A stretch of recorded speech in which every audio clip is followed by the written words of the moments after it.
సాధారణంగా రోడ్డు ప్రమాదాలు జరుగుతూనే ఉంటాయి.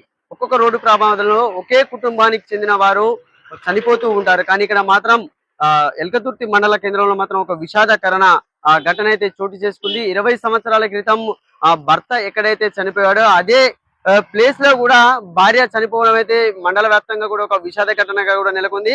జంగం స్వరూప అనే మహిళ చుట్టాల ఇంటికి వెళ్లేందుకు కూడా తెల్లవారుజామున 5 గంటలకు బస్సు ఎక్కేందుకు ఇదే రోడ్డు నుండి కూడా ఆమె బస్ స్టాండ్ కి వెళ్లి బస్సు ఎక్కి చుట్టాల ఇంటికి వెళ్ళాలని చెప్పి వెళ్లిన క్రమంలో కూడా ఒక గుర్తు తెలియని వాహనం అనేది ఢీ కొట్టడంతో ఆమె ఇక్కడే మృతి చెందింది. అంటే 20 సంవత్సరాల క్రితం కూడా వాళ్ళ భర్త ఐలయ్య ఇక్కడే కూడా మృతి చెందాడు. అంటే ఇప్పుడు చుట్టాల ఇంటికి వెళ్లేందుకు కూడా బయలుదేరిన క్రమంలో ఒక గుర్తు తెలియని వాహనం ఆమెను ఢీ కొట్టడంతో ఆమె ఇక్కడికిక్కడే ప్రాణాలను అయితే కోల్పోవడం జరిగింది. 5 అడుగుల దూరంలో అప్పుడు 20 సంవత్సరాల క్రితం భర్త అక్కడ చనిపోవడం జరిగింది. ఇప్పుడు నిన్న ఉదయాన్నే ఇక్కడ భార్య కూడా ఇక్కడ మృతి చెందడం అనేది కూడా చాలా బాధాకరమైన విషయం.